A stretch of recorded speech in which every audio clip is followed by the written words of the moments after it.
Dans cet atelier, nous allons continuer les API que nous avons créés dans la vidéo précédente.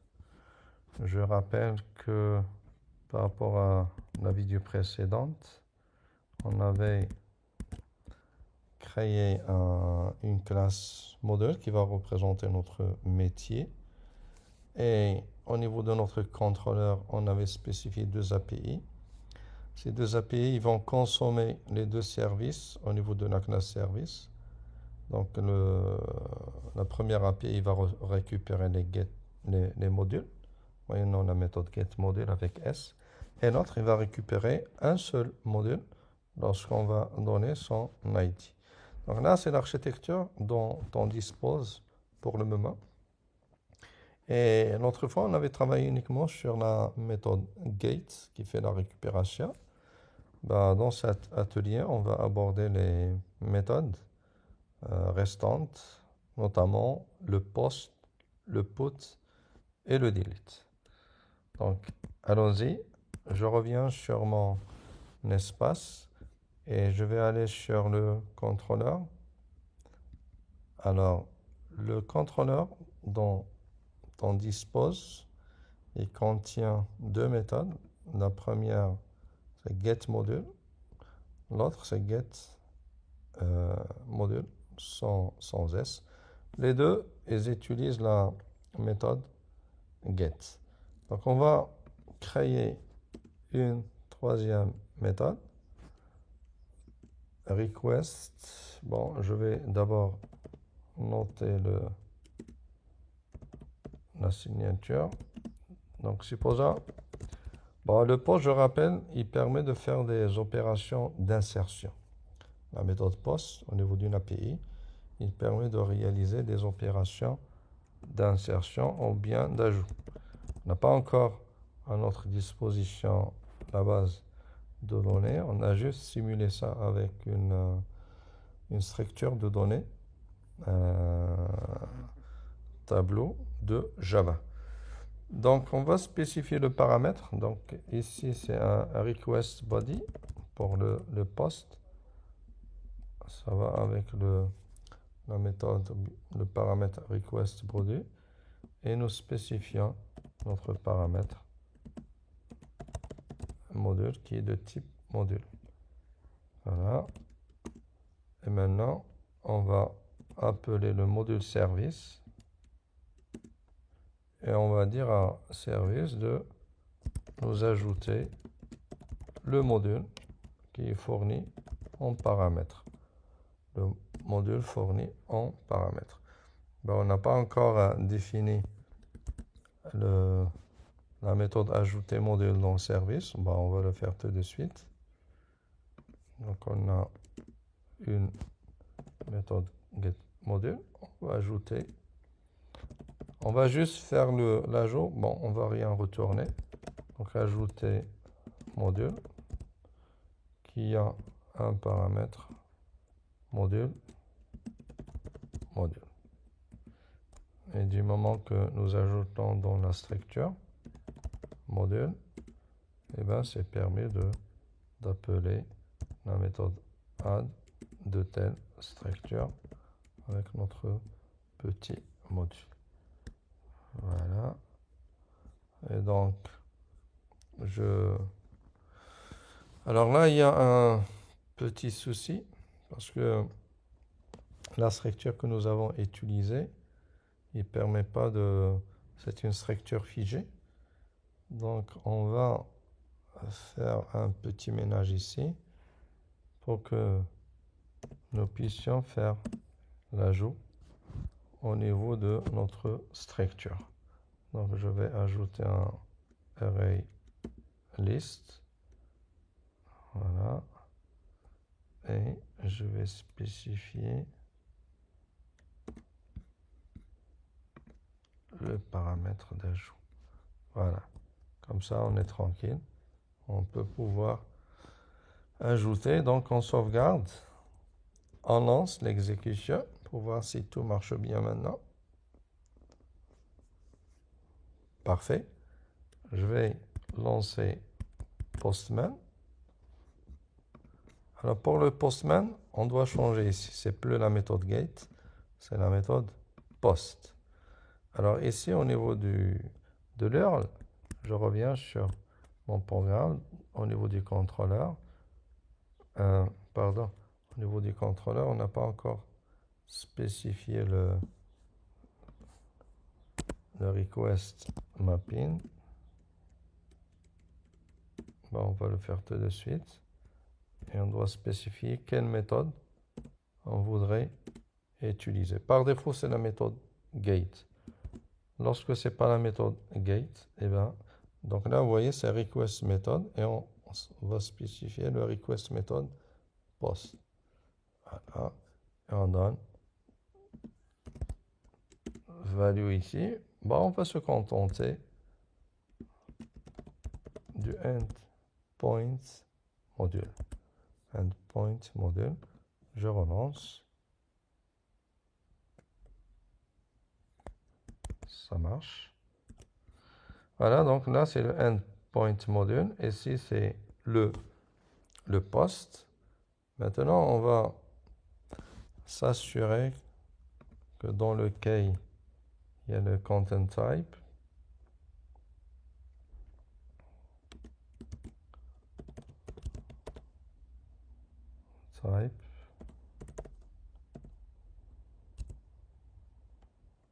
Pardon.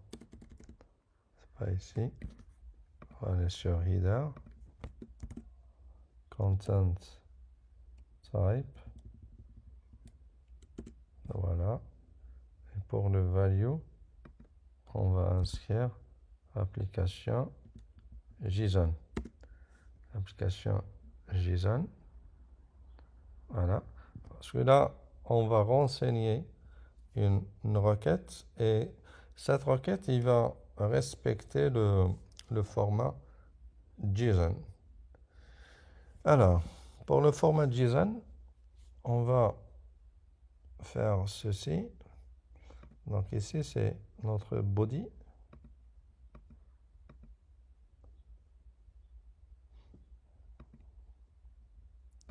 JSON. Alors, on dispose d'un ID. Bon, pour l'ID, par exemple, on va inscrire 3. Il y a le nom. Pour le nom, on va inscrire, par exemple, Java 2E. Pour la description,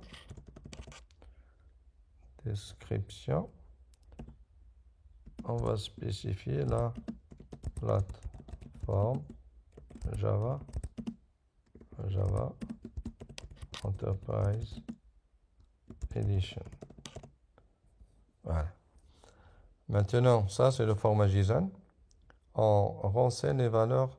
C'est un schéma de type key-value. Et donc, on appuie sur Send. On appuie sur Send.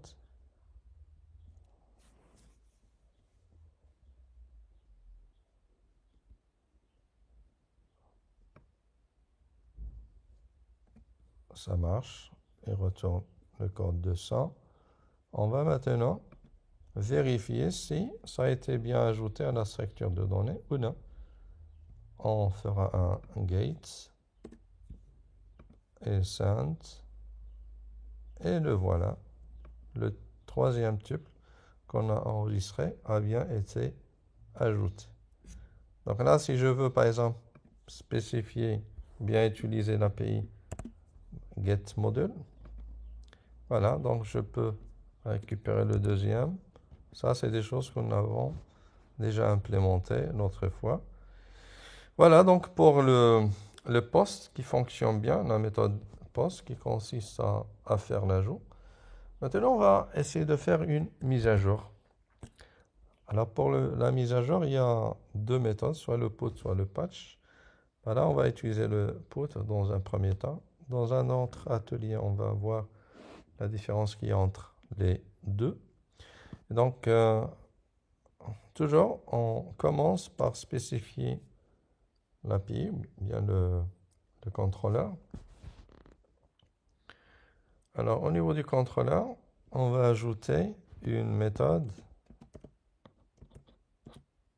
de modification. On va modifier, on va rien. Donc modifier module. Modifier module. On spécifie le request body comme ce qu'on avait fait avec l'ajout du module. Donc module. Bien sûr, pour la modification, c'est pas la même que l'ajout. Parce que pour l'ajout, c'est nous qui vont renseigner l'ensemble des enregistrements, des tuples, l'ID non description. Mais pour modifier, on veut modifier un module, mais on doit spécifier quel module. Et donc pour le spécifier, on utilise le path variable et on va renseigner notre ID. C'est bon. Maintenant, on va interpeller module service en lui disant module service, tu vas nous modifier le module. Quel module? Eh bien, on doit donner son ID et le module en paramètres. Le module en paramètres. Et sans oublier, ici on utilisera le request mapping pour la méthode. Je rappelle que la méthode c'est le put. Donc là, vous voyez le put et le patch. Le put est alors request méthode. Request méthode. Elle est là. Et on spécifiera le endpoint. Alors pour le endpoint, ça va être module avec s /id. /id. On sauvegarde. Donc il y a la méthode modifier module qu'on essaie de consommer auprès de service. Donc on va l'ajouter au niveau de service. On va l'ajouter à ce niveau-là. Donc comme pour l'autre, ça va être une méthode publique mais qui ne retourne rien. Modifier module.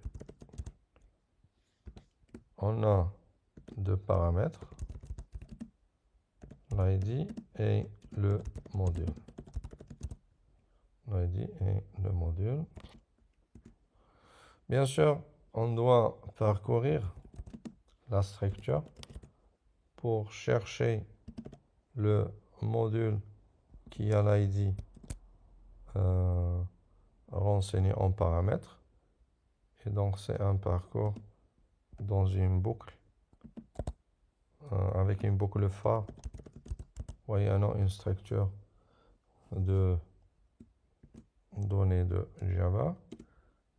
Donc, on va utiliser l'instruction suivante, une simple boucle qui va parcourir tous les tuples.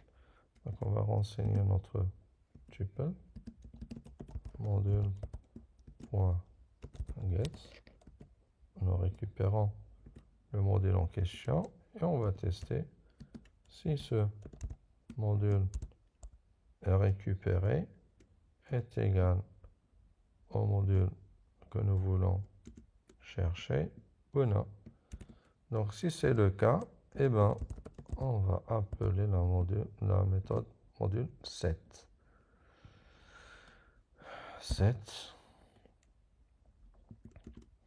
Donc on va setter le module en question qui a l'ID et on va lui donner le module qui est passé en paramètre et return pour sortir. Voilà. Donc il y a un module qui est déjà au niveau de la structure de données. Il y a le module que nous voulons remplacer. C'est-à-dire, on veut remplacer les nouvelles valeurs. On va les renseigner au niveau du contrôleur ici. Le contrôleur, c'est module. eh bien, c'est ce module qui va affecter le module qu'on va trouver ici. Donc, le module qu'on va trouver ici, eh bien, on va lui donner de nouvelles valeurs. On sauvegarde. Maintenant, on va pouvoir lancer. Donc, on relance. Très bien. On va aller sur le Postman, le get. Donc là, il y a 2. Bon, sachant qu'on avait ajouté un troisième. Mais du moment que on travaille sur une structure de données et pas sur une base de données, les données sont volatiles. Donc, vous quittez le programme, les données, ils deviennent volatiles. Donc, on doit les renseigner. Alors là, j'ai un 3.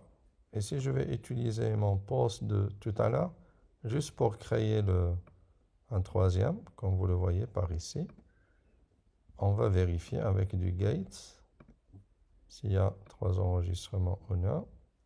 Ça marche très bien. Maintenant, on voulait utiliser un put. Alors, pour le put, vous remarquez, dans le contrôleur, on a fait module /id. Donc, on doit dire quel module on veut modifier. Par exemple, au niveau du module 3, voilà, on doit renseigner les différentes valeurs.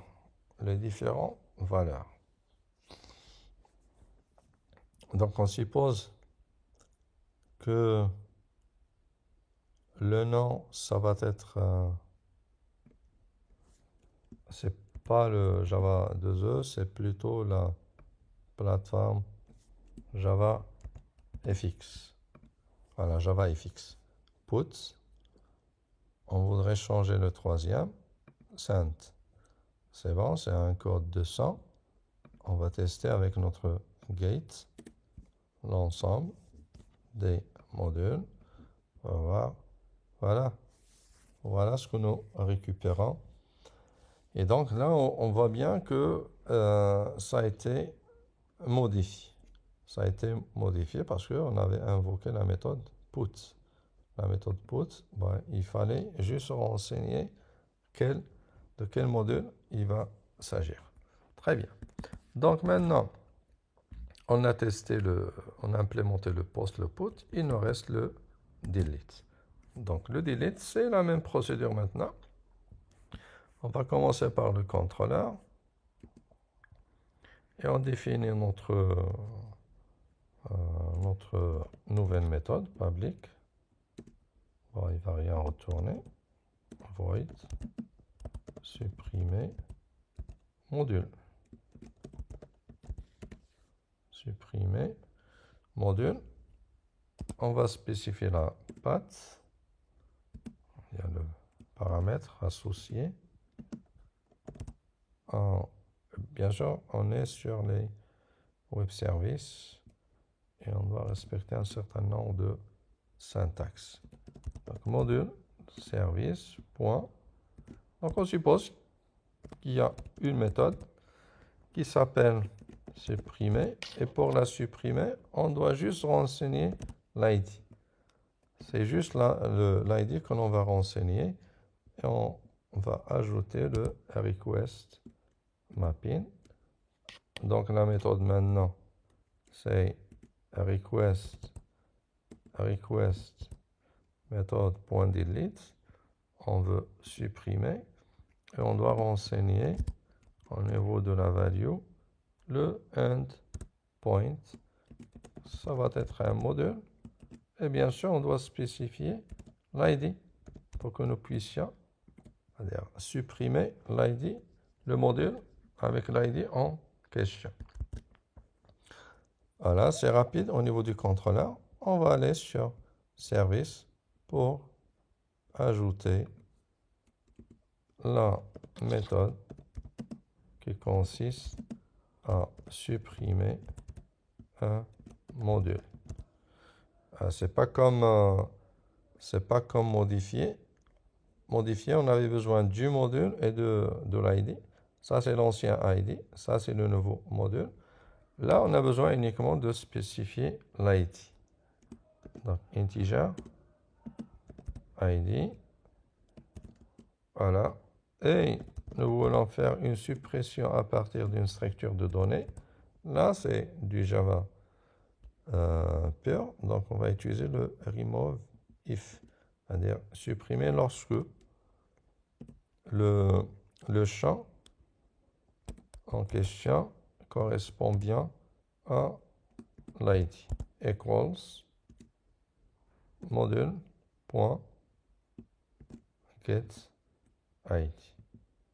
Voilà, petit m ici, c'est le petit m là, nous sauvegardons et nous relançons, stop and run. Nous vérifions que l'exécution passe sans problème. On va aller sur le Postman. On commence par le get. Voilà, c'est toujours 2. Alors ici, j'ai le 3. Je vais ajouter ce troisième avec la méthode post. L'ajout, c'est toujours par post. Send. Je vérifie avec le get si l'ajout a été bien effectué. Ça marche très bien. Donc maintenant, on va supprimer ce nouveau module. Donc pour supprimer, on doit choisir Delete.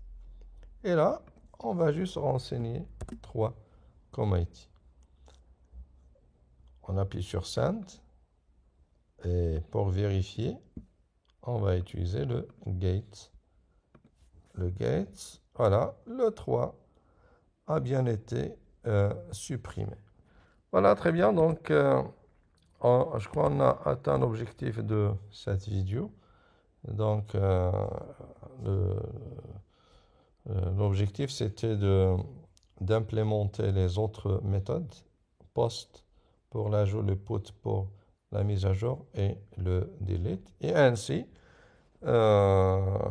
l'ensemble des web services pour cette première application qui consiste uniquement en un seul module a bien été implémenté correctement au niveau de Spring Boot. Donc j'espère que ça a été bénéfique pour vous et à bientôt au niveau de la prochaine vidéo. Au revoir.